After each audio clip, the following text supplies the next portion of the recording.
And if you're the kind of tedious person like me who sees this and thinks, aha, this probably means we'll be going through it backwards. And sure enough, you do go through this area backwards later on. What the fuck is that? You hear that? Tiny bit of micro scoring as it happens. Choo! Tentacle. Oh, there's the treasure. This is the treasure I was talking about. You won't see this unless you go back. So anyway, let's whiz through the whole tentacle immediately left. You'll notice that tentacle was covered in suckers and did not have a flat, wide head, so it probably belongs to an octopus, not a squid.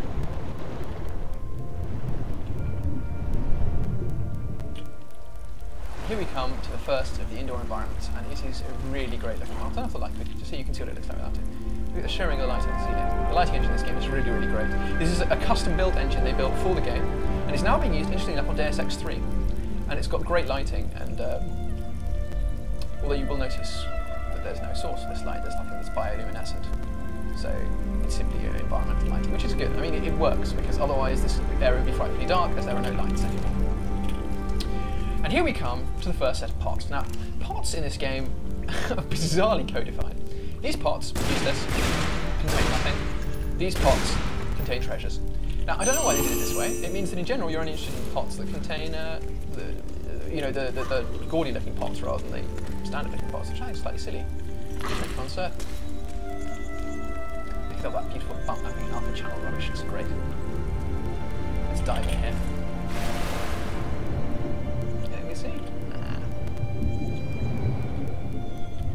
But here's a way out of our water. Let's have a little look around. So where are we? We're in some kind of underground area. Okay. You'll notice that again we have this use of the paler area to indicate ledges you can grab onto. Many fans of the older games, in fact, this is actually a health kit. In dungeons they decided with this series to leave actual health kits. So simply leave these. I think they're meant to be Amrita, which is basically like the Hindu version of mana, sort of Hindu version of mana. It's effectively the drink of immortality. And you'll see why it's a Hindu one in the second level, but I'm assuming that's what it is, because I can't think of what else it would be. And you'll also notice in general, the blocks you can climb on are quite clearly delineated. Fans of the older games object to this because they quite like the old system, which is simply where you didn't really know if something was grab ontoable or not. The problem with that is frankly it's fucking confusing. Because you make a jump, and for all you know, you can't grab onto the surface you're going for. Which I think is an absurd position to put the player in. I'd rather have this than confusion. Best of all would be where everything is grab ontoable. But I can see why they didn't do that, for the sake of confusion and game balance. Notice here, she can actually grab onto corners both sides, which I think is actually a surprisingly useful improvement. You'll also see a little swingy thing there. I wonder where that goes. I've actually got that. Let's have a look.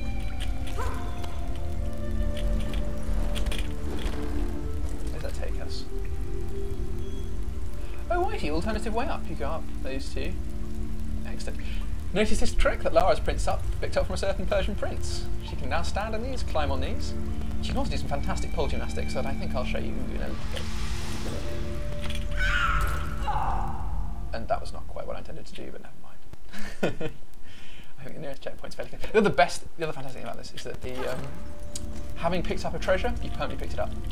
So if you die, it doesn't really matter. This has a slight downside, which is this game actively encourages death. Because you get your health back whenever you die, whenever I go through a checkpoint, rather than use a health kit, I'll simply commit suicide. Which I think is a slightly odd design feature, and I would probably have said to them, I would do this in a different way. Either checkpoints give you full health when you run through them, or, I don't know, just anything other than that. So here we go. Here we come to the poles. Now you no longer have to swing once before you can jump off them. You can simply go like that, which I think is great. Let me drop that. See that little hand? That means I had to mash E in order to grab onto it if I wanted to stay there, but I wanted to drop anyway, so I tapped Shift. Q, something's grappleable. That ring is clearly grappleable.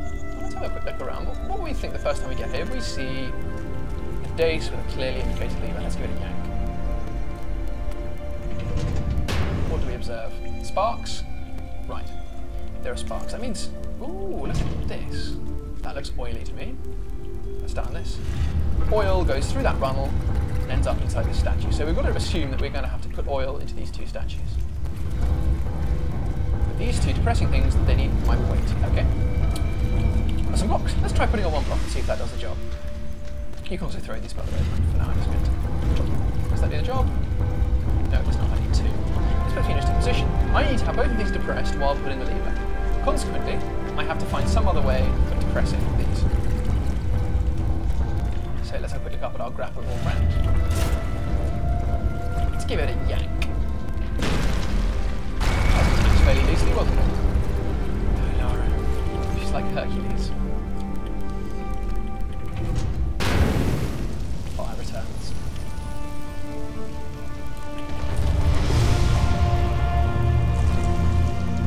Incredible.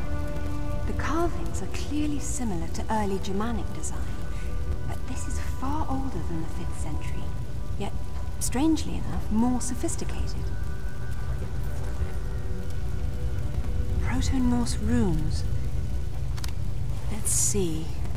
World of Mist. That would be Niflheim, the realm of the dead. Not Avalon exactly, but the Norse equivalent. Here is where the internal mythology of the game starts its slide into, well, annoyance for me. Ooh, look at that. Yeah, another good one go.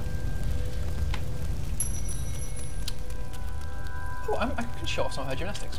She, again, in this has a series of ridiculous gymnastics that you serve no purpose, but unless motion captured. I'll show you them then shortly. Look, what do we have here? Delicious treasure. I have OCD about these things. I can't go past a place where I know there's a treasure, or at least remember there's a treasure and not pick it up. Anything in here? No. By the way, if you look at this, again, this is designed so you can go back over it, implying this is the way we'll come back later on. And there's our little new source of light. You'll also notice, look up here, there's actually a grabbable point there and up there, which implies we're going to come back down here, but we can't get there because when you're dangling like this, you need something to put your legs onto, like this, in order to do the jump. It's quite clever design, really. Let's drop down and roll. Oops. And roll through it. The camera is slightly annoying in this game. It's not as bad as some people say it is, but sometimes it will cause rage.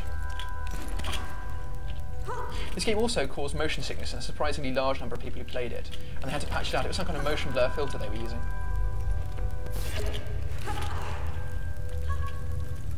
Under FPS drop, excellent. That's the way to go back. We go through here, scoop up a health kit.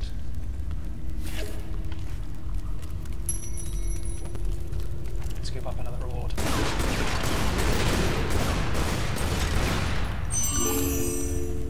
I think this slowdown is when it's terminating a file or something. What I'm going to do is quickly pause it. Or it might be this is the environment I was talking about, which is particularly very slow and icky. It's a great looking environment though.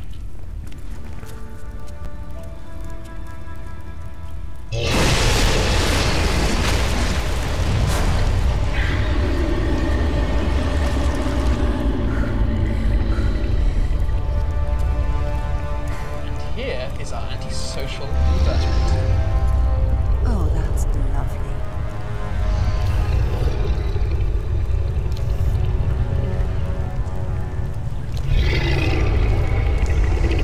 I hope it's as blind as it looks.